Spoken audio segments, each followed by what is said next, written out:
Greetings, welcome to Vampire Church. My name is Moharet, Mo Moon. Today I am going to be using the Vampire Tarot by Natalie Hertz, the Vampire Tarot. I'll be using the Dark Mirror Oracle cards by Laura Sava. And I'll be using the Seasons of the Witch Beltane Oracle by Lorianne Anderson and Juliet Diaz, illustrated by Giada Rose. So I'm opening up this Vampire Church gathering with a Dark Mirror Oracle card. And then I'm going to draw a tarot card or two or three, however many come out, and talk about what the Dark Mirror Oracle card brings up. And then we'll be closing off with a message from the Seasons of the Witch Beltane Oracle, because the Seasons of the Witch Beltane Oracle is about light. We are going into Beltane May 1st here in the Northern Hemisphere, and I thought I'd open up with a Dark Mirror Oracle card just because the Dark Mirror Oracle points out something within us that is painful. And then we'll get the meat of the message from the tarot card or cards, and then we'll get the light at the end of the tunnel with the Beltane Oracle card. So the solution to perhaps what the Dark Mirror Oracle brings up as a subject matter for this Vampire Church.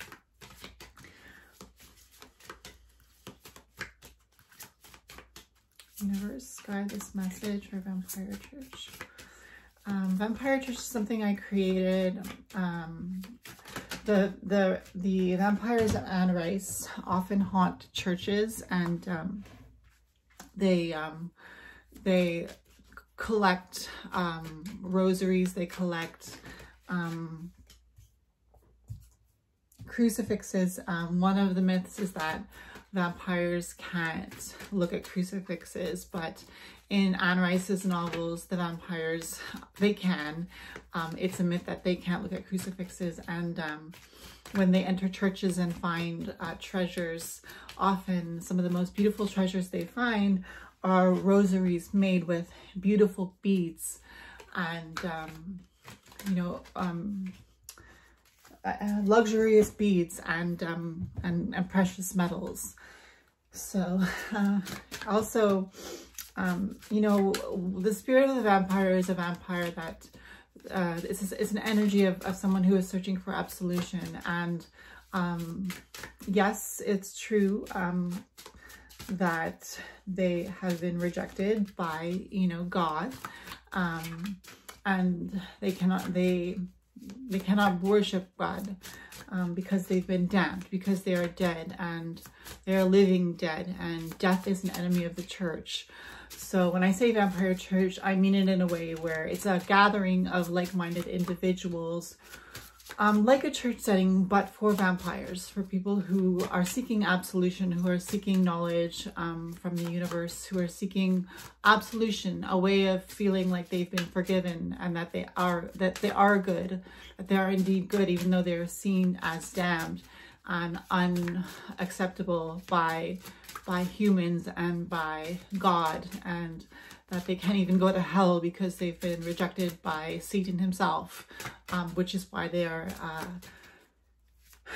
cursed to roam the earth. But one of the beautiful things about Anne Rice's vampires is, even though they are cursed, they're also very human, and they can appreciate the luxuries of life and the little things in life, the beautiful things like the shimmering of a raindrop on a rose, or the pitter-pattering of the rain on a tin roof, or the light shining off the feathers of a beautiful bird, because they have a heightened sense of vision, a heightened sense of hearing. Everything is acute. Everything is well. It's seen well. It's heard well. It's felt well. The textures of clothing and fabric, everything, they're heightened. Their senses are heightened, so everything is so much more beautiful to them, and they can appreciate the details of luxurious things, but also of the little simple things.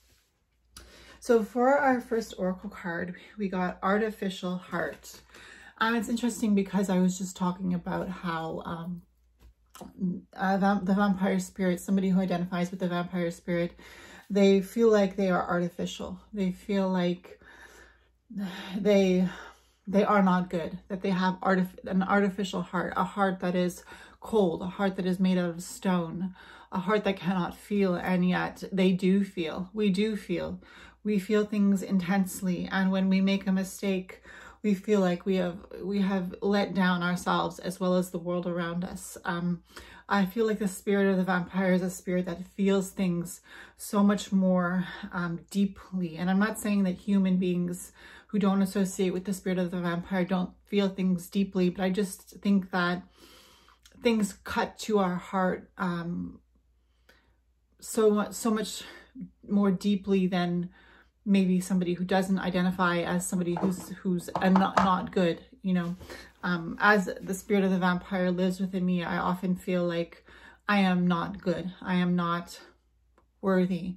And yet my humanity makes me worthy. And the vampire has a humanity. You know, when I'm talking about vampires, sure, there are novels with the fictionary vampires, but as a human being myself, who also identifies with the energy of the vampires that Anne Rice created in her novels, I feel like there's this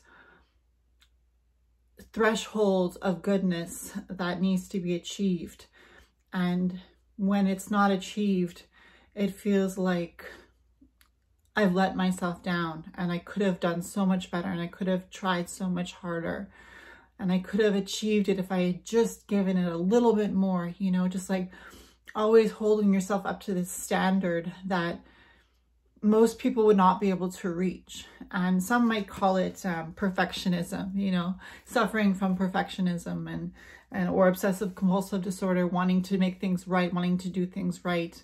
But it is definitely a feeling of having an artificial heart, having a heart that perhaps isn't real enough to achieve those great things that are necessary to be achieved. An artificial heart, a heart that maybe doesn't feel things enough. And that's why I let myself down, or I didn't achieve what I wanted to achieve, because maybe I didn't have my whole heart in it. Maybe I'm fake. Maybe I'm not as genuine as I think I am. Maybe these characteristics that people attribute to me aren't necessarily real. You know, maybe I put out a certain face to the public.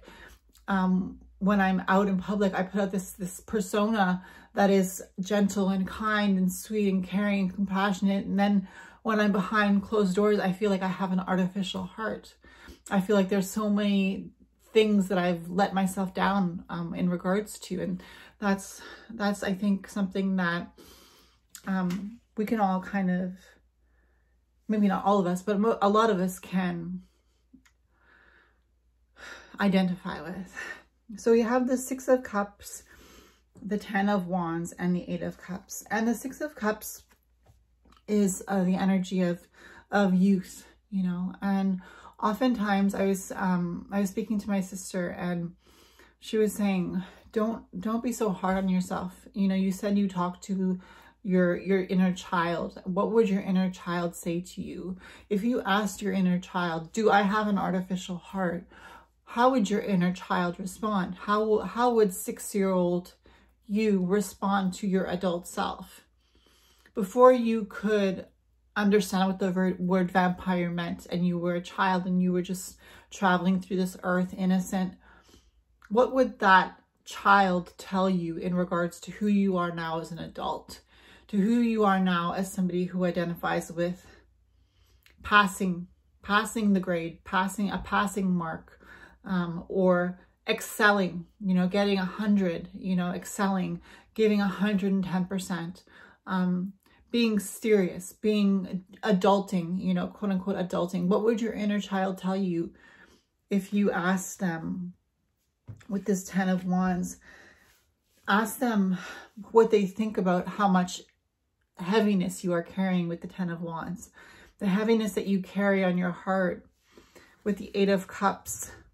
What are you seeking with all that heaviness? With the Eight of Cups, what are you setting out on? What kind of journey are you setting out on with all that heaviness? How far will you actually get with all the heavy wands that you are carrying with this 10 of Wands.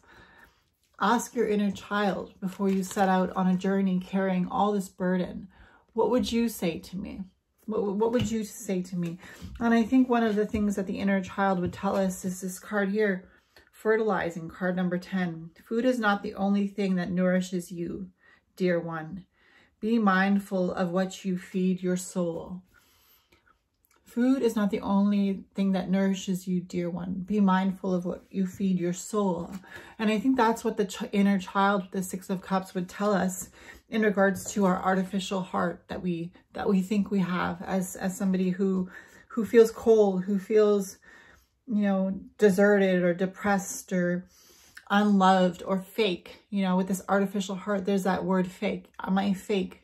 You know, have I built up a reputation for myself of being a nice person, but when I make a mistake, when I make several mistakes, am I actually a bad person now? Does that make my whole persona, does that make this reputation that I've built up for myself, does that make it false? You know, and I think that's something heavy that we deal with, that we carry, the 10 of Wands, that heaviness of, am I fake? Do I have an artificial heart? Am I really a good person? You know, and this is saying fertilizer. What are you feeding your soul? What are you allowing your inner child with this 6 of Cups energy? What are you allowing your inner child to tell you that is good about yourself? Because we nourish ourselves with more than just food, right? We nourish ourselves with what we feed our soul. And even if the world rejects us, and even if God and Satan reject us, you know, there are people in our lives that we can identify with. And if there aren't, there's always your inner child. There's always that 6 of Cups energy of, what does my inner child tell me? And the 6 of Cups is also an energy of friends and friends who maybe childhood friends or friends that you can trust, who will tell you, no, you are a good person. You know, as much as you might, you know, like my sister was telling me, you know, as much as you think you've dropped the ball, or as much as you think that you're fake, you know, you are a good person. And I've always known you to be a good person. And just because you made a mistake, or just because you feel you made a mistake, doesn't make you a bad person. So that's the kind of energy that we need to be mindful of when we feed our soul that energy to set out on that 8 of Cups journey, on that next chapter of our lives. Put down the 10 of Wands, put down that heaviness of beating yourself up over something that, you know, doesn't need to be remembered. Just let that burden go.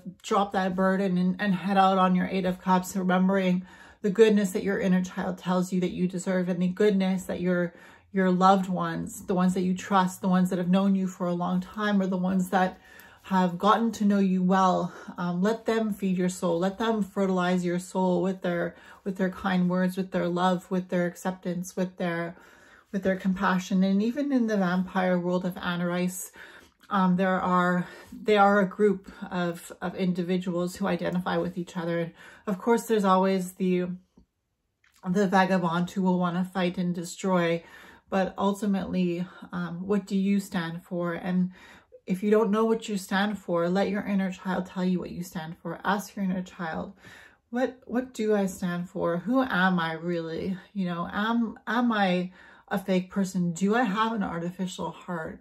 Or is this reputation that I've built up for myself over the years, is it legitimate? Am I just a human who is trying to do the best with what I've been given? And am I just a human who is very sensitive to doing a good job, to making people feel accepted, to making people feel loved, to making people feel like they are worthy, just like I choose to be worthy.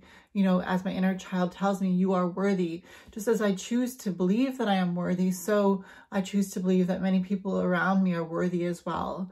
And remember last week we talked about each person being a world unto themselves and a universe unto themselves, and just believing that ultimately you do not have an artificial heart.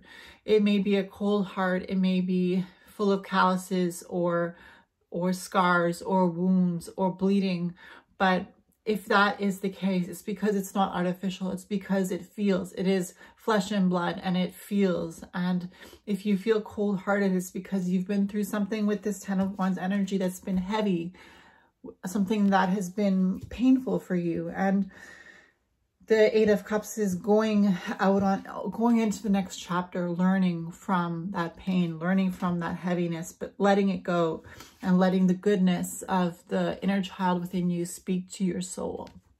So I hope this has been a helpful Fiery Church for you, and I will see you in the next one. Bye.